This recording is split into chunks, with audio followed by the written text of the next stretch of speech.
Hello friends, आपल्या सर्वांची आवडती मालिका हळद रुसली कुंकू हसलं या मालिकेच्या आजच्या सोमवार 25 मेच्या एपिसोडमध्ये एकानंतर एक जबरदस्त ट्विस्ट आले आहेत. फ्रेंड्स, आजचा एपिसोड खरंच खूप भारी होता आणि कृष्णाच्या आयुष्यात फक्त आनंद आनंद आणि आनंदच आहे. मग नेमकं घडलंय तरी काय? तर फ्रेंड्स, आजच्या एपिसोडमध्ये कृष्णा ही रात्री झोपलेली होती आणि अचानक तिला तिच्या बाचा आवाज ऐकू आला. आपल्या सगळ्यांना माहिती आहे की कृष्णाच्या बाचा मृत्यू अनेक वर्षांपूर्वी झाला आहे.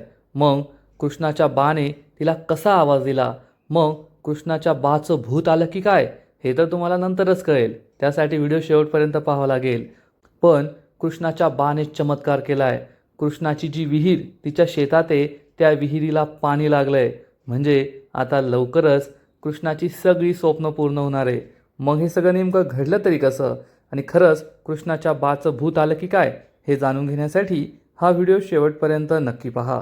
फ्रेंड्स, आजच्या एपिसोडच्या सुरुवातीलाच रात्र झालेली असते. कृष्णा किचनची सगळी कामं आवरून दुष्यंतसाठी दूध घेऊन आपल्या रूममध्ये जात असते. तेवढ्यात तिला दिसतं की बाळजाबाई ही एकटीच हॉलमध्ये कसला तरी विचार करत बसली आहे. कृष्णाला आश्चर्य वाटतं आणि कृष्णा ही बाळजाबाई जवळ येते आणि विचारते, काय झालं बाळजाबाई, कसला विचार करताय? बाळजाबाई सांगते, काय नाही गं, मला झोपच येत नव्हती ना, म्हणून येथे बसली आहे. कृष्णा विचारते, एवढा कसला विचार करताय ज्यामुळे तुमची झोप उडाली आहे? तर बाळजाबाई सांगते, नाही गं, काही नाही. तू दुष्यंतसाठी दूध घेऊन चालली होती ना, जा घेऊन जा, नाहीतर तो झोपी जाईल आणि मग रात्रभर त्याला त्रास होईल. उद्या सकाळी त्याचं पित्त खवळेल. जा तू. कृष्णा ही बाळजाबाईला विचारते, बाळजाबाई तुम्ही मला सांगितलं नाही की तुम्हाला रूममध्ये कुणी कोंडलं होतं?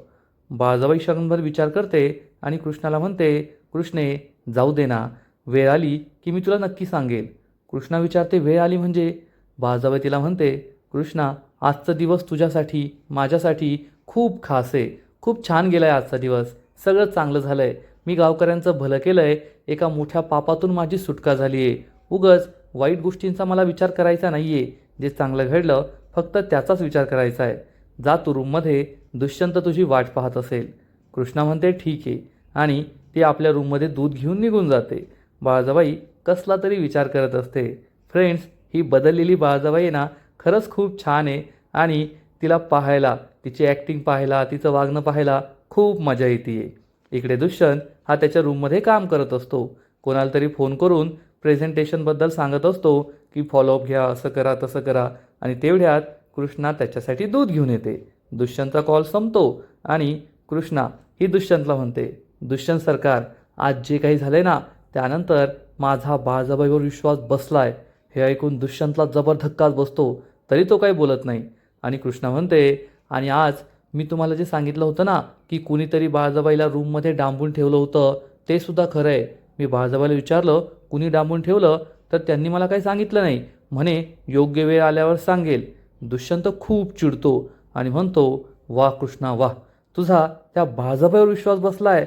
अगं, त्या बाळजाबाईने आयुष्यभर संपूर्ण गावाला लुबाडलं आणि तुला काय कौतुक वाटतंय की बाळजाबाईने गावकऱ्यांच्या जमिनी परत केल्या?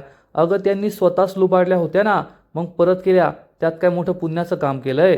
स्वतःची चूक सुधारली आहे आणि चूकसुद्धा त्यांनी जाणून बुजून केली होती. गुन्हा केला होता, हे लक्षात ठेव. कृष्णा, तू ना खूप साधी भोळी आहे. तू त्या बाळजाबाईवर विश्वास ठेवतीये, हे मला बिलकुल आवडत नाहीये. त्या बाईवर विश्वास ठेवू नको. कृष्णाला वाईट वाटतं आणि कृष्णा म्हणते, दुष्यंत सरकार, तुम्ही ज्या बाईबद्दल बोलताय ना, ती बाई तुमची आई आहे, हे विसरू नका. दुष्यंत चिडून म्हणतो, वा रे वा, वा कृष्णा, तूच त्या बाईचं सत्य माझ्यासमोर आणलं ना, आणि काय म्हणालीस, ती माझी आई आहे? आई अशी असते का? कोणती आई स्वतःच्या मुलाला त्याच्या वडिलांविरुद्ध भडकून देते, खोटं नाटक सांगते, त्यांच्या नात्यात फूट टाकते? कोणती आई ही दुसऱ्याच्या ताटातलं ओढून हिसकावून स्वतःच्या मुलाच्या ताटात टाकते, त्याला भरवते? अगं, या बाईने ना लोकांची संसारं मोडली आहेत, त्यांचा संसार हिरावून घेतलाय, त्यांच्या आयुष्यातील 20-20, 25-25 वर्ष वाया घालवली आहे. आणि जर तुझा या बाईवर विश्वास बसत असेल ना, तर मला काही पुढे बोलायचंच नाही आहे. खरंच कृष्णा, तू खूप मोठी चूक करतीये आणि तुला याचा पश्चाताप होईल. तू ना मला त्या बाईबद्दल काही सांगूच नको. आयुष्याची 25-26 वर्ष त्या बाईवर मी विश्वास ठेवला आणि त्या बाईने मला असं जग दाखवलं जे जग कधी अस्तित्वात नव्हतंच. जी चांगलं माणसं होती ती वाईट आहे असं दाखवलं आणि जी वाईट माणसं होती ती चांगली आहे असं दाखवलं. मी आयुष्यभर एका भ्रमात जगत राहिलो आणि तू जर त्यांच्यावर विश्वास ठेवत असशील ना तर खरंच खूप चुकीचं आहे. कृष्णाला वाईट वाटतं. तिला समजतं की दुष्यंतला बळजाबाईचा चांगुलपणा एवढ्या लवकर समजणार नाही आहे. कृष्णा दुष्यंतला सॉरी म्हणते. दुष्यंत त्याचा राग कमी करतो. त्याला समजतं उगाचच मी कृष्णावर चिडलो आहे. दुष्यंत म्हणतो, सॉरी कृष्णा, तुला सॉरी म्हणण्याची गरज नाही आहे. मी उगाचच तुझ्यावर चिडलो. माझा राग तुझ्यावर नाही आहे.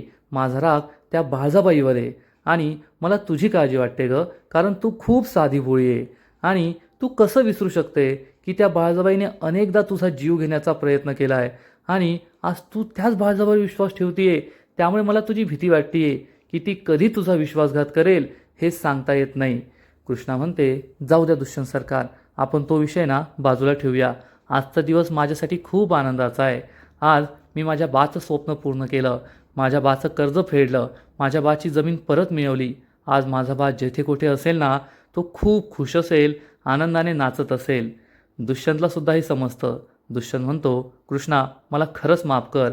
मी विसरूनच गेलो होतो की आजचा दिवस तुझ्यासाठी किती महत्त्वाचा आहे आणि तू किती खुश आहेस. जाऊ दे, मला आहे ना आता नाही काही बोलायचं आहे. उगाच मी तुझ्यावर चिडचिड केली असं म्हणून दुष्यंत तेथून निघून जातो. कृष्णाला खूप वाईट वाटतं आणि कृष्णा म्हणते, दुष्यंत सरकार, मीच होते जिने बळजाबाईचा खरा कपटी कारस्थानी चेहरा तुमच्यासमोर आणला आणि आता मी तुम्हाला वचन देते, मीच ती असेल जी बळजाबाईचा चांगुलपणा तुमच्यासमोर आणेल आणि पुन्हा एकदा मायलेकाची समेट घडून आणणार. म्हणजे कृष्णा निश्चय करते की लवकरच ती दुष्यंत आणि बळजाबाईला एकत्र आणणार आणि तो क्षण खूपच भारी असेल यात शंका नाही. थोड्या वेळानंतर कृष्णा आणि दुष्यंत त्यांच्या रूममध्ये झोपलेले असतात आणि त्याच वेळेस कृष्णाला कृष्णे कृष्णे असा आवाज येतो आणि हा आवाज चक्क कृष्णाच्या वडिलांचा भैरूबाबाचा असतो. हे ऐकून कृष्णा झोपेतून जागी होते. तिला समजतं की हा तर माझ्या बाचा भैरूबाचा आवाज आहे. कृष्णा म्हणते, बा बा, पण बाचा आवाज बंद झालेला असतो. कृष्णाला कळतच नाही बाचा आवाज अचानक कसा आला. दुष्यंत तिच्या बाजूला झोपलेला असतो आणि मग कृष्णा ही झोपेतून उठते, आपल्या रूम बाहेर येते, घराबाहेर येते. बा बा कोठेस तू, ये ना माझ्यासमोर बा असं म्हणत म्हणत ती एका विहिरीजवळ येते. पण कृष्णाला समजतं की हा तिचा भास होता आणि तिचा बा नाही आलाय. तिचा बा तिच्यासमोर नाही येणार. कृष्णा खूप इमोशनल होते. या विहिरीजवळ येते कारण कृष्णाच्या बाचं सुद्धा स्वप्न होतं की आपल्या शेतात एक विहीर असावी, त्या विहिरीला पाणी लागावं आणि ही विहीर खणण्यासाठीच त्याने बळजाबाईकडून कर्ज घेतलं होतं आणि या कर्जापायीच त्याला आत्महत्या करावी लागली होती. कृष्णा या विहिरीजवळ बसते, रडू लागते. फ्रेंड्स, हा सीन खरंच खूप इमोशनल आहे. कृष्णाला तिच्या बाची खूप आठवण येते आणि कृष्णाला तिच्या लहानपणी घडलेल्या सगळ्या घटना आठवतात की कृष्णा आणि तिचा बा हे दोघेजणच ही विहीर खणत होते आणि कृष्णासुद्धा आपल्या बाची मदत करायची हे कृष्णाला आठवतं. त्यानंतर कृष्णाला हे आठवतं, तिचा भैरूबा म्हणाला होता, कृष्णे तू मोठी झाली ना मी तुझं लगीन लावून देणार. कृष्णाने विचारलं, मग काय होणार? तर बा म्हणाला, मग तू कायमची तुझ्या नवऱ्याच्या घरी निघून जाणार. हे सगळं आठवून कृष्णा रडत असते. कृष्णाला आठवतं कर्जाचे हप्ते न चुकवल्यामुळे कसं माझ्या बाला त्रास झाला होता. सगळ्यात आधी त्याचे बैल घेऊन दलपत निघून गेला होता.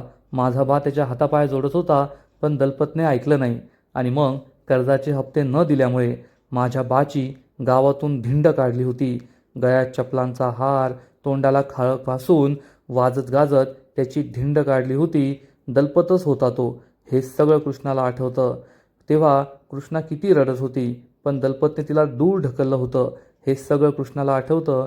कृष्णाच्या डोळ्यात पाणी असतं, ती रडत असते आणि मग कृष्णाला तो क्षणसुद्धा आठवतं जेव्हा तिच्या बाने तिच्यापासून शेवटचा निरोप घेतला होता आणि म्हणाला होता, कृष्णे तुझ्या आईची, भक्तीची, पूजाची सगळ्यांची काळजी घे बरं का.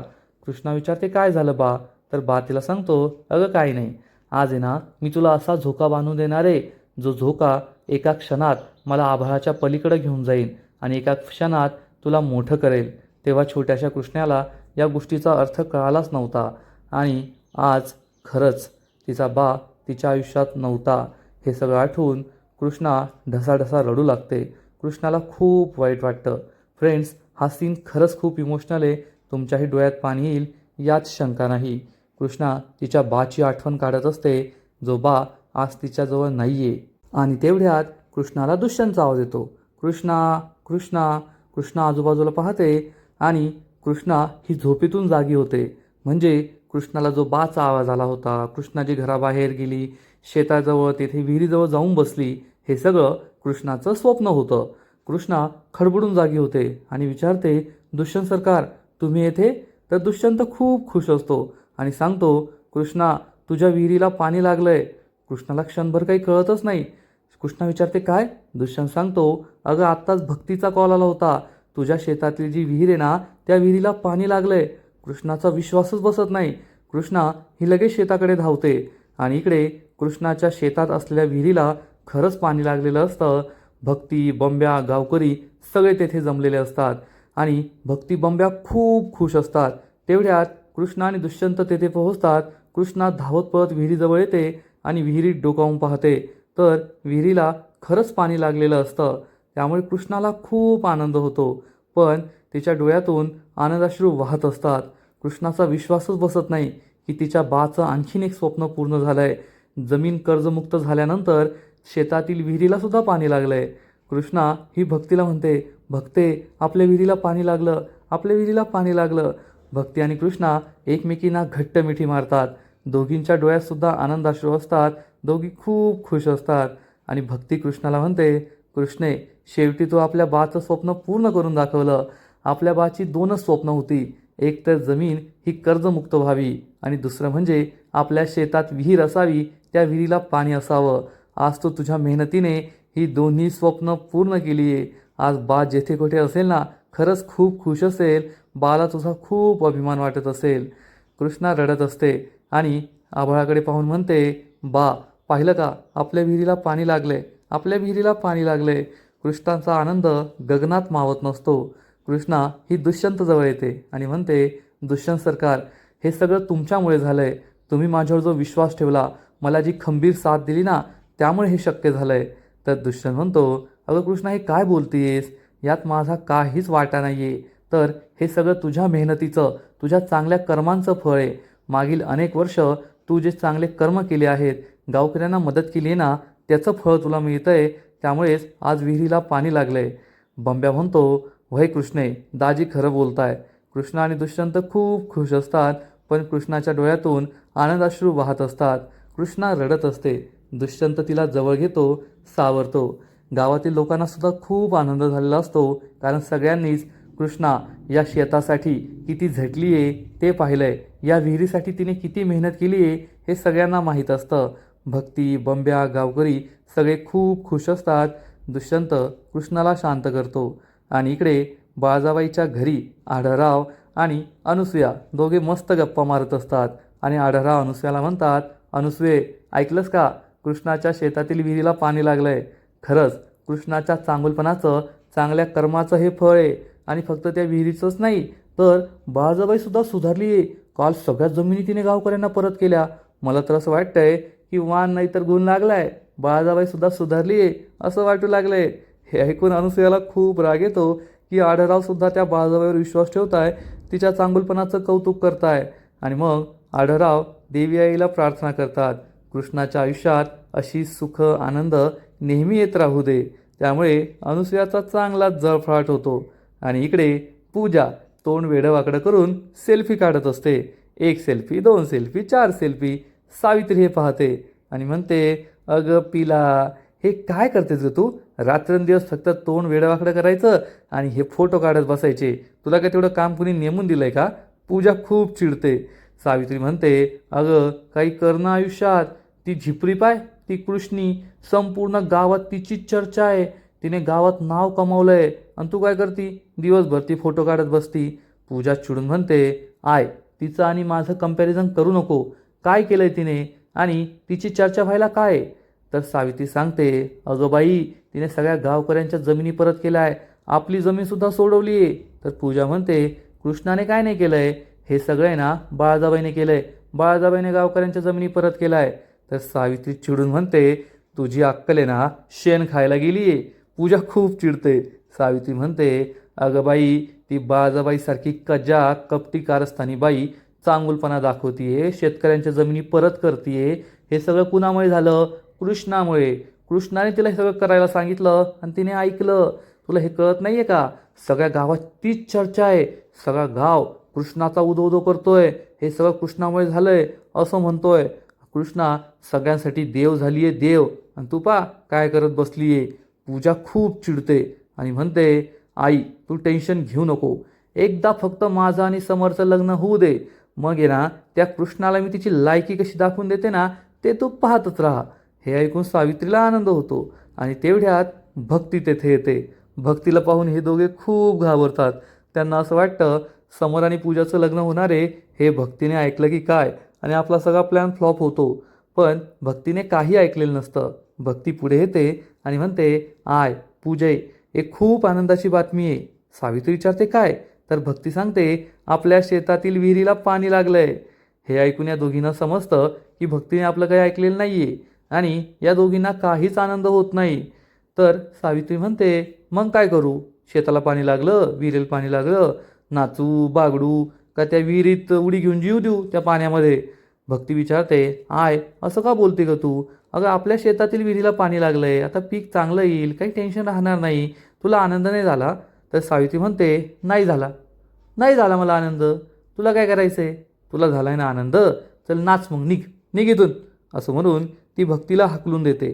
भक्तीला खूप वाईट वाटतं आणि इकडे बाळाजाबाई आढळराव आणि अनुसयाजवळ येते आणि अनुसयाला विचारते, काय ग अनुसये, तुला पन्ह प्यायचं आहे का पन्ह?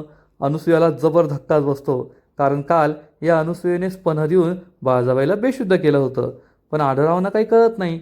बाळाजाबाई म्हणते, अगं मी तुला पन्ह बनवून देते, पण तू आहे ना इतकं छान पन्ह बनवतेस आणि ते पन्ह पिऊन आहे ना अशी गाढ झोप लागते. आढळरावांना खरंच वाटतं की अनुसया छान पन्ह बनवते, पण अनुसया मात्र थरथर करू लागते की आता ही बाळाजाबाई माझं सगळं सत्य यांना सांगते की काय. आणि तेवढ्यात कृष्णा आणि दुष्यंत घरी परत येतात. कृष्णा ही सर्वांना सांगते, अनुसया सासूबाई, बाळाजाबाई, आबा, मला तुम्हाला एक आनंदाची बातमी द्यायची आहे. आमच्या शेतातील विहिरीला पाणी लागलंय. सगळ्यांना ही बातमी आधीच माहीत असते. सगळे खूप खुश होतात. कृष्णा म्हणते, हे माझ्या बाचं स्वप्न होतं. त्याला शेत जमीन कर्जातून बाहेर काढायची होती आणि शेतातील विहिरीला पाणी असलं पाहिजे असं त्याचं स्वप्न होतं. आज ते स्वप्न पूर्ण झालंय. हे सगळं सांगताना कृष्णा खूप इमोशनल होते. अनुसया तोंड वाकडं करते, पण बाळाजाबाईच्या सुद्धा डोळ्यात पाणी येतं. कृष्णाचा आनंद पाहून बाळाजाबाईच्या चेहऱ्यावर सुद्धा आनंद असतो. सगळे खुश असतात आणि मग कृष्णा ही बाळाजाबाई समोर येते आणि हात जोडून म्हणते, बाळाजाबाई, हे सगळे तुमचे उपकार आहेत. तुमच्यामुळे हे सगळं शक्य झालंय. अनुसया आणि दुष्यंतला मोठा धक्काच बसतो की कृष्णा ही चक्क बाळाजाबाईचा आभार मानतीये. तर बाळाजाबाई म्हणते, ए वेडीस का गर? कृष्णे, काही पण नको बोलू. यात माझा काय सहभाग आहे? मी काहीच केलेलं नाहीये. हे सगळं तुझ्या मेहनतीचं फळ आहे. कृष्णा खूप इमोशनल होते, पण दुष्यंतला हे आवडत नाही की कृष्णा बाळाजाबाईशी इतकं गोड बोलतीये. बाळाजाबाई तिला समजावून सांगते, अगं कृष्णे, आज मी इथे जिवंत उभी आहे ना ते फक्त तुझ्यामुळे. हे माझं आयुष्य आहे ना तुझी देणगी आहे आणि तुझी जमीनची कर्जमुक्ती असो किंवा तुझ्या विहिरीला पाणी लागलेलं असो, हे सगळं तुझ्या मेहनतीचं फळ आहे, तुझ्या बाच्या मेहनतीचं फळ आहे. उगाचच त्याचं क्रेडिट मला देऊ नकोस. बाळाजाबाई सुद्धा कृष्णाशी एवढं गोड बोलतीये हे पाहून अनुसयाला जबर धक्काच बसतो आणि मग कृष्णा बाळाजाबाईला म्हणते, बाळाजाबाई, तुम्ही काही म्हणाल्या ना तरी आज माझ्या विहिरीत जे पाणी लागलंय, आज माझ्या शेताची विहीर आहे ना, त्या विहिरीसाठी तुम्हीच कर्ज दिलं होतं. जर तुम्ही कर्ज दिलं नसतं तर हे शक्यच नव्हतं, म्हणून मला तुमचे आभार मानायचे. बाळाजाबाई सुद्धा खूप इमोशनल होते. कृष्णा इमोशनल होते, पण दुष्यंतलाही आवडत नाही. आढळा मात्र खुश असतात. अनुसयाच्या तोंडावर तर 12च वाजतात या सासूसुनेचं प्रेम पाहून. आणि मग कृष्णा सर्वांना सांगते, मला तुम्हाला एक सांगायचं आहे. मी माझ्या बाच्या अस्थी विसर्जित केल्या नव्हत्या, कारण मी पण घेतला होता. जोपर्यंत माझी शेतजमीन कर्जातून वर काढत नाही, कर्जमुक्ती करत नाही आणि माझ्या शेतातील विहिरीला पाणी लागत नाही, तोपर्यंत मी अस्थींचं विसर्जन करणार नाही. पण आता माझी ही दोन्ही स्वप्न पूर्ण झाली आहेत. माझा पण पूर्ण झाला आहे. त्यामुळे मला त्या अस्थींचं विसर्जन करायचं आहे. त्याचबरोबर मला गाव जेवण द्यायचं आहे. संपूर्ण गावाला जीव घालायचं आहे आणि तेव्हा माझ्या बाच्या आत्म्याला सुद्धा तृप्ती मिळेल, मुक्ती मिळेल असं मला वाटतंय. मी हे करू ना. सगळेजण खूप खुश होतात. आढळराव म्हणतात, अगं हे विचारायचं आहे का? कर कर. बाळजाबाई सुद्धा खूप खुश होते. अनुसया तोंड वाकडं करते आणि कृष्णा ही पुन्हा एकदा बाळजाबाईसमोर हात जोडते आणि म्हणते, बाळजाबाई खरंच हे सगळं तुमच्यामुळे शक्य झालंय. बाळजाबाई इमोशनल होते. अनुसया मैनावतीला खूप राग येतो. आढळराव खुश असतात, पण दुष्यंत खूप चिडतो आणि रागारागाने आपल्या रूममध्ये निघून जातो. कृष्णाला समजतं की दुष्यंतला राग आलाय आणि इकडे आपला समर पूजाबरोबर म्याव पिल्लू असं करून रोमांस करत असतो. तिकडून पूजा सुद्धा म्हणते, आज माझा बोका चांगलाच रंगात आलाय. तर समर सांगतो, आता मांजर इतकी देखणी दिसायलीये, मग बोका रंगात येणारच ना. या दोघांच्या अशा पानसट गप्पा सुरू असतात. तेवढ्यात अनुसया तेथे येते आणि विचारते, समर काय चाललंय? समर घाबरून फोन कट करतो. पूजाला कळतच नाही काय झालं, समरने फोन का कट केला. इकडे दुष्यंत खूप चिडलेला असतो. कृष्णा त्याच्याजवळ येते आणि विचारते, काय झालं दुष्यंत सरकार? तर दुष्यंत चिडून म्हणतो, काय झालं काय? अगं ज्या बाईने आयुष्यभर कर्जाच्या ओझ्याखाली तुझ्या बाला दाबलं, तुला त्रास दिला, संपूर्ण गावाला त्रास दिला, तू त्या बाईलाच क्रेडिट देतीये की तुझ्या शेतातील विहिरीला पाणी लागलं. कृष्णा तू ना इम्पॉसिबल आहे. माझा तुझ्यावर विश्वासच बसत नाहीये. तू त्या बाईवर कसा विश्वास ठेवू शकते? त्या बाईसाठी तू असं सगळं बोलतीये, तिचे आभार मानतीये, हात जोडतीये, हे सगळे ना मला सहनच होत नाहीये. कृष्णा म्हणते, दुष्यंत सरकार तुम्ही एवढी चिडचिड का करताय? मला बाळजाबाईचा चांगुलपणा दिसतोय म्हणून मी असं म्हणते. दुष्यंत तिला समजावून सांगतो, कृष्णा तू ये ना खूप भोळी आहेस. मला तुझ्या ह्या भोळेपणाची भीती वाटायला लागलीये. तू प्लीज त्या बाळजाबाई विश्वास ठेवू नको, असं करू नको. पण कृष्णा काही ऐकत नाही आणि कृष्णा दुष्यंतला म्हणते, ठीक आहे दुष्यंत सरकार, तुम्ही टेन्शन घेऊ नका. मी त्यांच्यावर विश्वास ठेवणार नाही आणि मला काही धोका सुद्धा होणार नाही. असं म्हणून कृष्णा दुष्यंतला हसायला सांगते आणि या दोघांची दिलजमाई होते. त्यांचं भांडण मिटतं.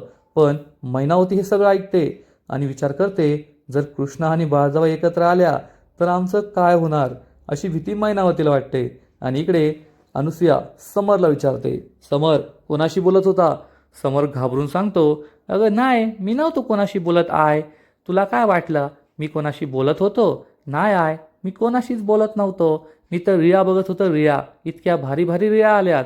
अनुसया चिडून म्हणते, अरे मूर्खा, येथे घरात ती बाळजाबाई आणि कृष्णा एकत्र येत आहे आणि तू दिवसभर रिया बघत बसलाय. त्या रिया बघत बसला ना तर रस्त्यावर भीक मागायची वेळ येईल आपल्याला. समरला मोठा धक्काच बसतो. समर विचारतो, काय झालं? तर अनुसया सांगते, कृष्णा त्या बाळाचे आभार मानत होती. त्या बाळाने जमिनी परत केल्यापासून ना कृष्णा तिची भक्त झालीये. त्या दोघी एकत्र आल्या ना तर आपलं काही खरं नाही. त्यात आढळरावांना सुद्धा असं वाटतंय की बाळजाबाई खरंच बदललीये. काहीतरी करावं लागलं आपल्याला. समरला मोठा धक्काच बसतो आणि इकडे जयखान हा दलपत बरोबर बसून मस्त दारूची पार्टी करत असतो. खरंच ही बाप लेकाची जोडी वेगळीच आहे. त्यांना काही घेणं देणं नाहीये. दिवसभर खायचं प्यायचं मजा मारायची एवढंच काम आहे त्यांना. तेवढ्यात मैनावती तेथे येते आणि विचारते, अरे तुमच्या दोघांचं हे काय चाललंय? तर जयकांत सांगतो, अगं मम्मी दिसत नाहीये का? ही बाटली, हा चकना, हे ग्लास, म्हणजे आमची पार्टी चालली आहे. एवढं पण कळत नाही तुला? हा का श्रीखंडपुरीचा बेत आहे का? मैनावती खूप चिडते. जयकांतला चांगलंच झोडून काढते आणि म्हणते, माझी चेष्टा करतो? अरे बावळट, तिकडे बाळजाबाई आणि कृष्णा एकत्र आल्यात. आता आपल्या रस्त्यावर भीक मागावी लागेल. हे ऐकून दलपत आणि जयकांतलाही मोठा धक्काच बसतो. तर इकडे समर अनुसयाला समजावून सांगतो, आय तू टेन्शन घ्यायचं नाही. जोपर्यंत मी हाय तोपर्यंत काहीच फरक पडत नाही. तू टेन्शन घेऊ नको. आपण त्या दोघींना एकत्र येऊ द्यायचं नाही. तर अनुसया म्हणते, त्यासाठी फक्त बोलून होणार नाही. लवकरात लवकर आपला काहीतरी करावं लागेल. आपल्याला असा प्लॅन बनवावा लागेल की त्या दोघी पुन्हा वेगळ्या होतील. समर याचा विचार करतो. इकडे दलपत मैनावती सुद्धा टेन्शनमध्ये असतात. पण कृष्णा आणि दुष्यंत मात्र खूप खुश असतात. कृष्णा दुष्यंतचा मूड चेंज करते आणि आजचा एपिसोड येथेच संपतो. फ्रेंड्स, हळद रुसली कुंकू हसलं या मालिकेचा आजचा एपिसोड खरंच खूप भारी होता. इंटरेस्टिंग होता. बाळजाबाई आणि कृष्णाची जी दिलजमाई होतीये ना, दोघी एकत्र येत आहे, ते पाहून भारी वाटतंय. आणि कृष्णाच्या शेतातील विहिरीला पाणी लागलं ही सुद्धा खरंच खूप आनंदाची बातमी आहे. कृष्णाची सगळी स्वप्न पूर्ण होत आहे, त्यामुळे ती सुद्धा खुश आहे. या मालिकेचा आजचा एपिसोड तर भारी होता, पण पुढील एपिसोड आणखीन भारी असणारे, आणखीन मोठा ट्विस्ट येणारे. मग नेमकं घडणार तरी काय? तर हळद रुसली कुंकू हसलं या मालिकेच्या पुढील एपिसोडमध्ये आपण पाहू बाळजाबाई आणि कृष्णा एकत्र येऊ नये म्हणून समर, अनुसूया, दलपत, जयकांत, मैनावती एक प्लॅन बनवतील आणि इकडे कृष्णा ही गाव जेवण घालवायचं ठरवेल. त्यासाठी ती स्वतः स्वयंपाक करणार असेल. दुष्यंत म्हणेल काही गरज नाहीये, मी बाहेरून माणसं बोलवतो. पण बाळजाबाई कृष्णाला म्हणेल मी तुझी मदत करेल आणि या सासू सुनेचं ठरणार. त्यामुळे दुष्यंत खूप चिडणार आणि ही गोष्ट मैनावती लगेच अनुसूयाला जाऊन सांगेल आणि मग या दोघींची युती होणार आणि दोघी जणी बाळजाबाई आणि कृष्णाचा स्वयंपाक खराब करायचा आणि या दोघींमध्ये गैरसमज निर्माण करायचा असा प्लॅन बनवतील. मग आता पुढे काय होईल हे पाहायला खूप मजा येणार आहे. तर फ्रेंड्स, तुम्हाला सुद्धा हळद रुसली कुंकू हसलं ही मालिका आवडते का? नक्कीच कमेंट करून सांगा. आणि या मालिकेचे असेच नवीन नवीन एपिसोड, नवीन नवीन अपडेट सर्वात आधी पाहण्यासाठी व्हिडिओला लाईक करा, शेअर करा, चॅनलला सबस्क्राईब करून बेल आयकॉनवर क्लिक करा. म्हणजे या मालिकेचे नवीन नवीन एपिसोड तुम्हाला सर्वात आधी पाहायला मिळतील. खूप खूप खूप धन्यवाद.